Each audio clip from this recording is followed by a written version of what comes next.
Well, hello, good people. Mark Holmes here, and as always, I want to say thank you all for watching, commenting, subscribing, and being part of the Jobu Sports Report. Without you guys, as well as you ladies, you know that this literally does not work. I hope everybody's having a great, finally frickin' Friday. It is the weekend is here, and we have, of course, tomorrow, no ESPN and Disney, of course, on YouTube TV unless something happens in the midnight hour. This will be week number 3 that these jackasses that are overcharging us for a lot of bad content that's actually coming out these days. It's kind of ridiculous. I remember when, networks actually spent a lot of time, a lot of money actually putting on shows. Now they just put on shit and they charge you more for it. But that's the way it is these days. But I'm actually here because, when somebody is making a mistake, you can tell them. And unfortunately, a lot of times, like when you talk to your kids because you've been there and you've done that and you see them about to make a mistake and you try and tell them, but no, you don't know what you're talking about. You're old. That's the kind of shit you used to do when you were young. No, it's the game. The players may change, but the games are still the same. And they go on and they make their mistakes, okay? So let me ask you a question here. If you are a day trader on like Wall Street, what are you trying to do? You're trying to trade something of low value to get something of higher value. If you make a trade at a high value and consistently make it a trade now at a lower value, what happens? You go broke. You're not making money.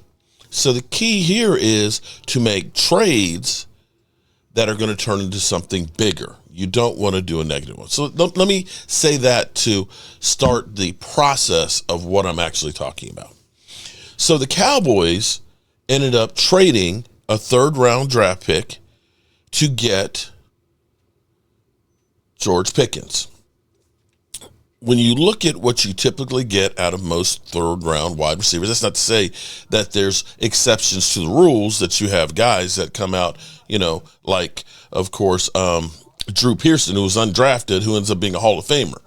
But that's few and far between. For the most part, as we've learned with Jalen Tolbert, that you don't expect that guy to be a Pro Bowler, Hall of Famer. So the Cowboys, by trading a third-round pick, ended up getting George Pickens. Now, we turn around and people are saying, it's going to be too much money. You don't want to pay that. Well, see, here's another part of the cost of getting George Pickens and paying him or not paying him that you have to factor into the equation. Let's say hypothetically, last year, the Cowboys didn't trade for Michael Gallup. Didn't trade for George Pickens, right? That we didn't have him on the roster. Clearly, since we ended up letting go or trading, giving away, and that was one of those trades like I'm talking about, you gave away Amari Cooper and you took lesser for him, okay? That's losing capital. That's losing money. We've clearly been trying to replace that production. So we were fortunate that we took a third-round pick to get him. Now, let's say hypothetically the Cowboys hadn't gotten him. There were other guys they could have signed. They would have cost you more money, that were free agents and stuff. DeAndre Hopkins, Cooper Kupp, and things like that. Although their production isn't as much as what George Pickens is. Now, here's the other way you could have looked at it. You could have said, well, they could have just drafted somebody. Well, that is true. They could draft. And in which case, if the Cowboys don't keep George Pickens, now they could franchise tag him.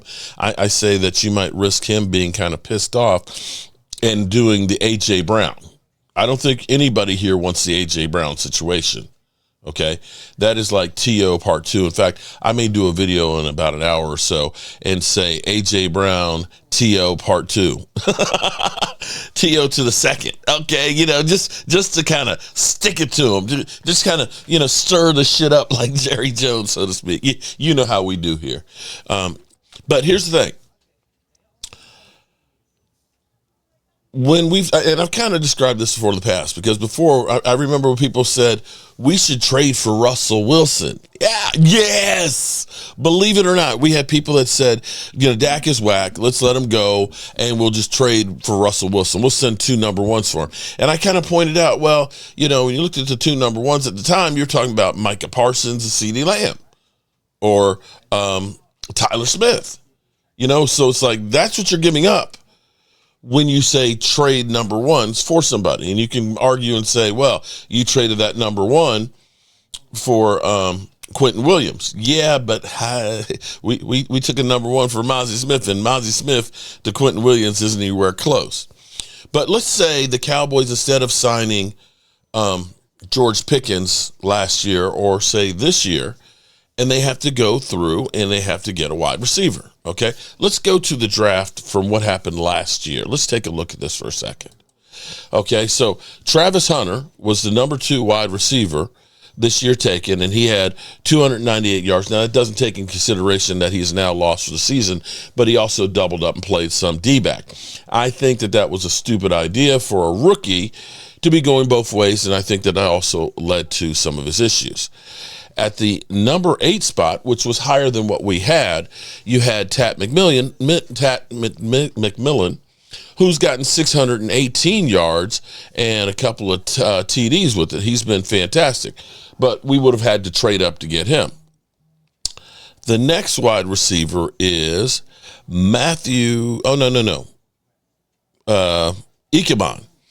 Ichabod, who went to Tampa Bay. He's having a great season. He's got 677 yards and 6 TDs. He's about 100 yards behind George Pickens' production with one more game. I think he's got one more game than my guy does. But be that as it may, you could have gotten him, or you could have gotten Matthew Golden with your first-round pick, which would be 262 yards that he's having right now, and I believe he's a little nicked up. Okay, so that's best case scenario, where we take our number 1 pick and we get a wide receiver. And you look at that and say, well, yeah. And you're not paying, you're not going to pay George Pickens, $33 million. What are you talking about, Mark? Oh, the cost. Oh, that's right. So the cost of this is the Dallas Cowboys used their pick to get Tyler Booker. Tyler Booker, our offensive guard, who is beginning to get better at pass blocking every week. Okay, so let me just read a little something here. Booker's tape against Arizona looked like a grown-up guard playing in a chaotic night. The Cardinals threw a whole lot of disguise packages at Dallas, and Booker mostly kept his assignment clean. While the Cowboys were chasing the game, the box score says it all, with 5 sacks for 40 yards. But this meltdown wasn't on Booker so much for long yardage issues. On the ground, Dallas still clawed out 123 yards on 21 attempts, and that's 5.9 yards per carry, with several of those coming from behind the right side. This shows Booker played well in both parts of the game. Zooming out, the season snapshot says Booker is a steady riser. Booker's pass blocking grades have been getting better with each game, and his game against the Cardinals saw a highest grade yet at a whopping 86. He got an 86. It wasn't on him. It was Terrence Steele and Guyton.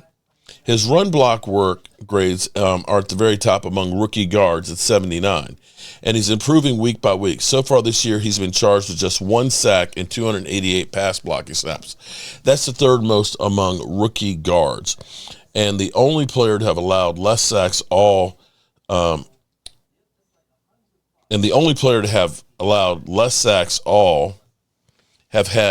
less pass blocking snaps than Booker. This is exactly what you want from a first-round starter, and his routine is stabilizing and splashing is beginning to show up. The rookie rescue moments are non-exist. So what I'm saying is here's the thing. Cowboys got 99 problems. And if you let go George Pickens, you got 100 now. Because it's not just if you let him go to say, we're going to let him go to save money. That's now another void that you have to fix. And we've seen this void for 3 years without having him. And how hard. It's not a matter of we haven't tried to replace Amari Cooper's production. We did. We did that by signing Michael Gallup to a big deal. And we're still paying for that deal right now. $8.7 million dead hit. We tried by going out and getting a veteran that everybody said, well, he's a 1,000-yard receiver everywhere he goes. But he's gotten old. And we're paying him $4 million on the cap right now this year. So if you decide to let George Pickens go, who's your number two? Are we going to say Jonathan Mingo, who you gave up a 4 for? Are we ready to say Ryan Fenoy can step in and do that? Are we ready to say, hey, let's hold on to Jalen Tolbert for another year? People, it's not just the money that will go to George Pickens. It's also going to then be the production that's going to go away. And now where you're going to have to spend capital to get him. Do you think that you're going to be able to find a free agent, wide receiver, cheaper, that's going to do what he does? Do you think that you're going to be able to draft somebody? I'm looking at the first round draft picks here. There's 2 in the top 20 that still have less production than he does. Are you going to look at that and say, I'm going to go ahead and buy another receiver and ignore the defense? No. This is the real hidden price that you're not putting into the equation, or the hidden value that you're not putting into the equation. Imagine if we had gotten, we could have had Matthew Golden and we didn't have Tyler Booker. Because that's what you're talking about when you say, don't pay George Pickens. All righty, good people. As always, I appreciate you all. And I'll come back and stir up the pot with the Eagle fans a little bit later. And I got to say thank you to Holly Pierce sent me something, and I'm going to open that up tonight during the live stream. So I'll see you guys soon. Peace out. The best thing you can do for any offensive line, any team offense when you're playing elite defensive linemen is pound the frickin' football, man. Just frickin', try to shove it up their ass. And that's what we're going to try to do.